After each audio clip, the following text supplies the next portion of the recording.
Hey, how you doing? This is Tom, and this is Tom's Radio Room Show. This is just a short video. I just watched this video right here by Dr. Scove, who is a solar weather expert, I'll call it.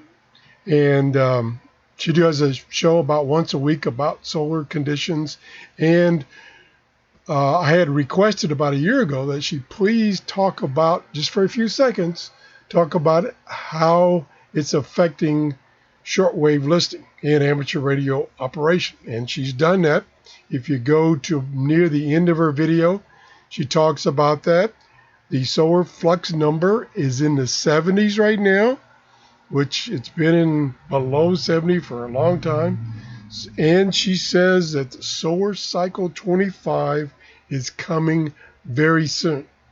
She talks about a sunspot that was there for a while, a big sunspot that was there for a while. Of course, sunspots improve propagation on the HF bands. So check her out and turn on your shortwave radios and see if you're hearing anything today and tomorrow.